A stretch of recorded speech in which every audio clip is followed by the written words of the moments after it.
Yemek okulumuza hoş geldiniz. Ben Yağız. Ben de Refika. Bugün bir meydan okumamız var. Çiğ köfte. Etsiz çiğ köftenin çok lezzetli, evde çok kolay yapılabilecek halini yapacağız. Ama ben yapmayacağım. Yağız yapacak. Neden Yağız yaptığını birazdan anlatacağım. Şuna söz veriyorum. Ben yaptı ve yedim. İnanılmaz lezzetliydi. Dışarıdan söylediğinizden çok daha hızlı ve lezzetli olabileceğine inanıyorum. Sizin çok uzun zamandır istediğiniz bir tarifte umarım bu isteğinizi hakkıyla yerine getireceğiz. Artık başlayabiliriz. Başlayalım. Merhabalar, sipariş verebilir miyim? 1,5 kilo çiğ köfte rica edeceğim. Şalgamda mı istesek? Evet, 1,5 kilo. Ne kadar acaba? 60 TL, tamam. Çok teşekkürler. Ha bir de yanında şalgam var mı şalgam? Litrelik olsun. Kaç dakikada gelir? Tamam, teşekkürler, sağ olun. Adam hemen dediği için Yağız. Şimdi sıra sende, sen başlıyorsun. Saati ben kuracağım şimdi. İlk olarak bulgurumu koyacağım. Bulgurum ince bulgur, çiğ köftelik, esmer köftelik, simit diye de geçiyor bunlar. Yarım kilo bulgurum var. 3,5 bardağa tekabül ediyor. 3,5 bardağımda su, kaynar suyu. Kaynar suyla mı yapacağım? Evet. Çünkü hemen şişsin istiyorum ki vaktimiz az ama evde yaparsanız herhalde soğuk sudan da şey olabilir. Karıştırabilirlerse daha iyi olur. Evet. 3,5 mu? Evet. 1'e 1 koyuyoruz. Evet, birebir. Tamam. Bu hızlı çiğ köfte yapabilmek için. Evet, ağzını kapatıyorum. Şişmesi için şöyle kenara koyuyorum. Sosu var bir tane. Sosunu yapacağım. Şöyle domates pürem var. Domates püresinden yarım kutu kullanıyorum. Şu şekilde. Neden domates püresi? Komagene normalde şey koyuyormuş, ketçap koyuyormuş. Yani ketçap koyduklarını söylüyorlar mı? Evet söylüyorlar. İçindekiler kısmında ketçap var. İçinden gelmedi. Ketçap koymak istemedim. Çok hazır ürün olduğu için. O yüzden ben de böyle bir domates püresi koyayım dedim. Bir tane isot. Şöyle dolu dolu tepeleme. Yarım bardak zeytinyağı koyacağım. Bir soğanım ve bir tane de sarımsağım var. Sarımsağım bir tane büyük olduğu için bir tane koyuyorum. Yoksa orta boysa iki diş koyabilirsiniz. Bir tane şöyle. Benden de iyi asistan olur herhalde. Ve o püre olacak. Püre mi olacak? Evet. Püre! Sosun içine bir tatlı kaşığı kimyon koydum. Bir tane domates salçası. Bir tane de acı biber salçası koyuyorum. Böyle. Ama belli ki Refika kaşığı. Evet, Refika kaşığı. Bir çay kaşığı karabiber. Pul biber koymuyorum. Isot var zaten içinde. Bir de şeyin acısı var. Salçam biraz tuzlu. O yüzden tuzu çok fazla koymuyorum. Yani bir dengeli gideceğim. Tadına bakarak gideceğiz. Sosumuz hazır. Tamam. Şurada bekleyebilir. Bulgur şişti. Şimdi alıyorum. Bunu tepsiye yayacağım ki hızlı soğusun. Çünkü kaynar su kullandık şişirirken. Bu tepsini bir anlatmak ister misin Yağız? İsterim. Bu da çiğ köfte tepsisi klasik. Altı tırtıklı. Çünkü böyle ezerken falan bunun da işte etli çiğ köfte falan yaptığında işte kıyması, eti falan pişsin diye böyle ezerek şey olsun. O yüzden tırtıklı olmadı. Tamam. Hem yapıp hem konuşabiliriz dostum. Tamam, Buyurun. buyurun. Evde yoksa normal tepsiyle de olur. Eğer meraklıysanız bu işi seviyorum derseniz de tepsiyi herhangi Eminönü'nde de var, Üsküdar Çarşısı'nda, Kadıköy Çarşısı'nda böyle sini satan herhangi bir yerde bulabilirsiniz. Çiğ köfte tepsisi deseniz yeter. Her yerde var artık. 10 lira falan yani şey olarak. Şu şekilde yayıyorum ve Elin yana yana. Evet. biraz soğuması için şöyle bir havalandıracağım. Yorum yaptıklarında ben şimdi telefonla arıyorum ya. Refika sen aslansın, kaplansın diyorsun telefondakilere. Ondan sonra hızlı getiriyorlar. Bu adamla da çok efendi konuşmuş oluyorum. Hızlı gelebilir. O yüzden dökeyim mi soğanı? Yoksa pişer mi soğan? Soğan biraz pişebilir çünkü çok kaynar. Tamam. O yüzden şöyle biraz havalandırmakta fayda var. Mesela kaynar suyunu biraz az koysak, son dakika soğuk suyla, işte atıyorum bir bardağı da soğuk suyla soğutsak olur mu hocam? Olur ama bir süre sonra zaten buz falan koyacağız, buz ekleyeceğiz. Tamam. O şey bir şekilde şey olacak yani soğuyacak, dengelenecek. Bu artık tamam. Şimdi sosunu koyuyorum. Soğanı biraz daha soğuyunca koyacağım ki acılaşmasın. Şeyde de sıcaklığında da pişmesin fazla.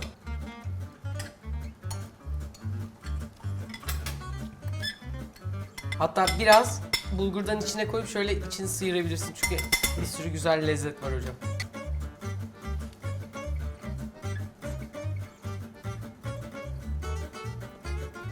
Kaç dakika oldu? 7 dakika, çok iyisin. Müdahale etmemek için zor tutuyorum kendimi. Oh, çok güzel kokmaya başladı bile. Şöyle bir yere topluyorsun çiğ köfteyi ve şu şekilde elimizin şu ne diyeyim Aya. ona, ayasıyla birlikte şu şekilde ezerek böyle toplayıp çok az bir şey alıp ezip böyle yoğuruyoruz. Ben de size o bunu yaparken Yağız'la tanışma hikayemizi anlatayım. Yıl kaç? 2014. 2014 mü? Evet. Bir tane alışveriş merkezi Bahçeli Evler'de. Bakırköy'de. Bakırköy Bahçeli Evler arası diyelimler. Adı neydi? Marmara Forum. Marmara Forum'da Arçelik'in bir etkinliği var. Ben de orada bir show yapacağım. Bir tane oğlan var. Kırmızı yanaklı. Tanıdık gelmiş olabilir. Ve Fenerbahçe kostümlü. Lise öğrencisi. Lise kaçsın o zaman? Lise 3. Lise 3. Ve ben işte çok yemek yapıyorum, yemek yapmayı seviyorum falan diyor. Ama ben bilmiyorum hani gerçekten ne kadar seviyor, yapıyor mu? O sırada böyle konuşurken başka öğrenciler de vardı. Aşçılık okuyorum diyen. Onlarla ben bir taraftan konuşurken bir anda bizim Mucize Lezzetler'in Little Girl diye bir şarkısı vardı. O şarkı çalmaya başladı. Allah Allah nereden geliyor falan derken meğersem Yağız'ın telefonu öyle çalıyormuş. Ya da o gün mü kurgulanmıştı? Yani onun için gitmedim. Onu öyle ayarlayarak gitmedim onun için tabii ki de. Benim çok hoşuma gitti. İşte ben çok seviyorum bu şarkıyı da telefon melodisi yaptım deyince benim tabii içimin yağları eridi. Ondan sonra arada etkinlikler yapıyorduk. Gençler geliyor, konuşuyoruz, ediyoruz. Yemek yapmayı sevenler, televizyon programını keyifle izleyenler falan. Yağız ona geldi. Hatta Burak da ona gelmişti. Ve orada biraz daha tanıştık. Ondan fotoğraflarımız var. Öbür etkinlikten de var galiba. Var mı? Evet, Marmara Forum'da var. O burası da etkinlikten var. de fotoğraflarımızı koyarız. Sonra Yağız üniversite sınavına girdi. Üniversiteyi kazandı. Şimdi Cordon Bleu'da okuyor. Ve bizle de boş olduğu vakitte biz artık abla kardeş gibi olduk onunla. Çiğ köfteci terim de tamamdır. Kanın büyük bir bölümü yanaklarda da toplandı. Artık her şeyimiz tamam neredeyse. Ben biliyorsunuz Türk mutfağının yeni lezzetler yapabilmesi, gençlerin mutfağı sevmesi, bizim memlekette ne yetişiyor, ne güzelse onlardan bir şeyler yapmaya çalışıyorum. Yağız da böyle inananlardan, kendi yemeklerini de öyle yapan biri. Dolayısıyla bizim hikayemiz böyle. Kendini İbo gibi hissediyor musun? Bakayım mı ne kadar olmuş diye. Bence artık soğanı koyalım hocam. Biraz böyle kıvamlaştı, salçası böyle bulguru yedi. Şimdi soğanlı koyacağım. Soğan ve sarımsak robottan çektiğimiz. Biraz terledin mi? Vallahi yani bu şey çiğ köfte evde yapıyorsanız biraz da gülü seven dikenine katlanır misali. Peki bu Teride. çiğ köfte terimi yoksa ekran karşısına çıkma terimi? Ay, ikisi de olabilir. Oh! Bayağı yapışmaya başladı. Evet, bayağı böyle topladı kendini biraz daha. Ama daha yolu var, yoğuracağız. Ama 6 çorba kaşığı nar ekşisi de koyalım mı? O zaman nar ekşisini de ekliyorum. 1, 2, 3, 4, 5, 6. Refika'dan diye ama reklamlar. Refika'dan da yerel üreticileri desteklediğimiz ürünlerimiz var. Antakya, buradan alınabiliyorlar mı isterlerse? Refika'dan şuradan gidebilirsiniz. Yerel üreticinin üretimini yapabilmesi, tasarımlarını modern zamana uyarlayıp yapabilmesi için elimizden geleni yapıyoruz.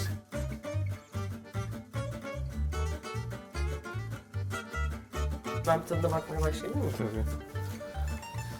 Şimdi bu aşamada buzunuz varsa evde buzda da artık yoğurmaya başlayabilirsiniz. Ama çok fazla değil, yani en fazla 5 küp buz. Çünkü buzda bir süre sonra şeyden sonra elinin sıcaklığıyla böyle daha bulguru yapışkan hale getiriyor. Böyle biraz topladık. Buz eriyince bozmaz mı? Derecenin bir süre sonra çok sıcağı da çıkmaması lazım. O zaman böyle macunumsu bir kıvam ama istemediğimiz bir macun, yapış yapış bir macunumsu kıvam oluyor. O yüzden az buzla halledilebilir. Bu arada malzemeden kaçmadık. Bizim işte biraz ceviz, biraz fıstık ne varsa bunları da içine koyacağız. Bunu da öğrendik ki bizim ısmarladığımız markanın savı içinde et yok ama protein olabilsin diye böyle ceviz, badem falan kullanıyormuş. Biz de olanları böyle koyduk. Bunları da makineden geçiriyorum ben. Hafif böyle birazcık da bırakıyorum. İyice de un yapmıyorum. Yani ince bulgur gibi. Bunu da ekliyorum. 3 küp de buz alabilir miyim? Tabii ki. Eline mi istiyorsun? Yok. Peki koymazsak olmaz mı? Şimdi fıstıkları koymasak da olur aslında. Ama işte hani söyledik, dışarıdan o en bilinen Komagene çiğ köfteyi söyledik. Onların içine de işte Et koymadıkları için, et olmadığı için fıstık, fındık koymuşlar onlarda. Şimdi şöyle bir şey söylemek istiyorum. Bu challenge için, yani meydan okuma için yaptığımız hızlı, etsiz bir çiğ köfte. Gerçek çiğ köfte ile ikisi, bir tanesi Porsche arabaysa öbürü de Renault gibi diyelim. Yani kulvar farkı var. Dolayısıyla işte çiğ köftede, ki onun da bence güzel bir videosunu çekeriz, mükemmel çiğ köfte nasıl yapılır diye. Onunla sakın kıyaslamayın. Zaten hani kaynar su koyduğumuzdan itibaren bu böyle. Sakın yağda harcamayın, üzülürüm. Şu an sadece buzun erimesini bekliyorum. Aslında olup olmadığını anlamak için şu da güzel bir yöntem. Böyle bir parça alıp şöyle koyduğunuzda böyle bulgur taneleri tane tane gözükmüyorsa, güzel üstü pürüzsüz bir histeyse ve hafif de parlaksa yağ oranını da oradan anlayabilir. Neredeyse hazırdır demek. Tavana atsak olmaz mı? Bana böyle şeylerle gelme Tunç. Biz nimetin kenarına döküldüğünde bile üzülenler dönüyoruz. Yavaş yavaş şey yapabilir miyiz? Artık Evet. buraya koyabilir miyiz Yağız? Koyabiliriz. Bitti zaten. Nasıl yapıyorsun? Sen de göster. Bir ellerimi yıkayayım mı? Tamam. Allah! Ah. Yukarı Çiğ çıkana köfte yani. kadar, merdivenden çıkacak değil mi? Çıkana kadar bitiririz biz de. Bu şu an yarım kilo bulgurdan 1,5 kilo çiğ köfteniz oluyor. Çiğ köftemi böyle tepsinin kenarına itiyorum. Elimizi şöyle açıp şöyle 3 parmağımın ucuyla şöyle alıyorum. Şöyle sıkıp bıraktığımda şöyle tepsiye çiğ köfte sıkımı olmuş oluyor. ben bunları açana kadar vaktin var. Tamam. Tekrar bir taraftan bu hazır söylenen gıdaların en kötü tarafı bence. Bir sürü çöp çıkıyor. Bu gerçi yine en iyisi. Kullanılabilir bir kap. Bununla işte ne bileyim iş yerine salata götürebilirsiniz. Bir hani göreceli olarak daha iyi tarafı bu, ama bu kutular falan sonra çöp olacak. Kapağını açınca gerçekten ketçap kokusu geldi. Hadi bakalım. Ben de bunları diziyorum. İlk ben tadabilir miyim? Tabii ki de.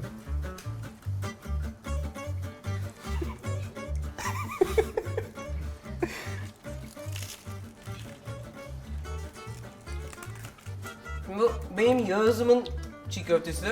Dolayısıyla ben yanlı olabilirim. Gözünü kapayarak arkanı çağıralım diyoruz. Olur mu? Şimdi hangisinin olduğunu... Ay pardon. Burası böyle havalı olsun diye. Tarkan modeli. Bak bakalım hangisini beğeneceksin. Yine siz mi vereceksiniz? Elime mi verseniz? Ay. Ağzının yerini hatırlıyorsun. Su ister misin arada? İyi misin? Yo iyi. Tamam. Bu da diğeri. Bu. Oo, bu mu? Neden bu? Diğeri kısır gibi sanki. Öyle mi? Bilmiyorum, bu çok böyle soğanı, sarımsağı falan böyle buram buram Anadolu kokuyor. Valla yani bilmiyorum hangisi kötü. Gene pot kırmıyor ya. Subway'de çünkü. Yani gördüğünüz gibi böyle oluyor. Hazır mısın? Çıkarabilirsin. Çıkarım. İkincinin böyle soğanı şeyi falan böyle hakikaten böyle niye duruyorum? Loğun satıcım lan. Bence de, ben de birkaç bir şey söylemek istiyorum. Bunun böyle bir şey lezzeti var. Böyle hızlı yemeklerden alıştığımız, böyle tadı yükselten bir lezzeti var ama bir noktada hafif bir mide yanması. Bir yere kadar yiyebilirsiniz. Böyle bir endüstriden geçildi ve birkaç tane katkı payı oldu. Birazcık belli. Kendim daha evvel denediğimde bugüne kadar hiç challenge'da çıkmamasının sebebi bu kadar güzel lezzete ulaşamamıştım. Yağız ulaştı. O yüzden kendisini alkışlıyoruz efendim. Birazdan Teşekkür ederim. bir iki haftaya da okul zaten başlıyor. Okula gidecek. O yüzden özleyeceğiz kendisini. Bununla da tabii acayip. Bu arada şöyle bir şey var. Bunu da göstermek istiyorum. 1,5 kilo, 1,5 kilo. Benim gözüme hep öyle geliyor. Bilmiyorum, bu daha da fazla gibi duruyor. Bizimki daha büyük. Ellerinize sağlık. Bir de bunda gerçekten yine bu bir de midede de şişiyor. Merhabalar. Evet, sevgili gönül dostları. Bugün yemek okulundayız. Yanımızda Orta Doğu ve Balkanların en iyi çiğ köfte ustası Yağız var. Merhaba Merhabalar. ustam, nasılsınız? Çiğ köftenizin çok iyi olduğunu duyduk. Onun için geldik. Deneyeceğiz inşallah. Tabii ki de hemen denettireyim isterseniz. Diyorlar ki çiğ köfteye et koymadan çiğ köfte olmazmış. Şimdi son zamanlarda bu şarbon olayı, çiğ köftede işte et fiyatlarının yükselmesi, malum. Teşekkür ediyoruz. Çok güzel açıkladı hepimize. O zaman bir de bunun bir tadına bakın isterseniz. Yok lütfen, Aa, lütfen, lütfen, lütfen. Ustam beni mahcup ettin.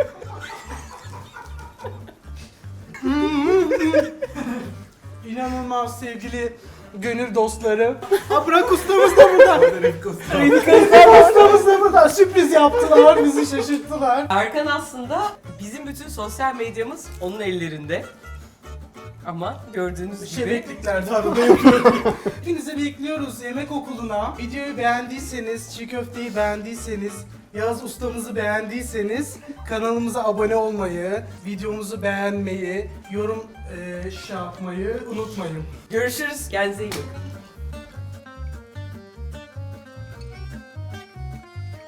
Umarım videomuzu beğenmişsinizdir. Bu tarz videolara bu taraftan ulaşabilirsiniz.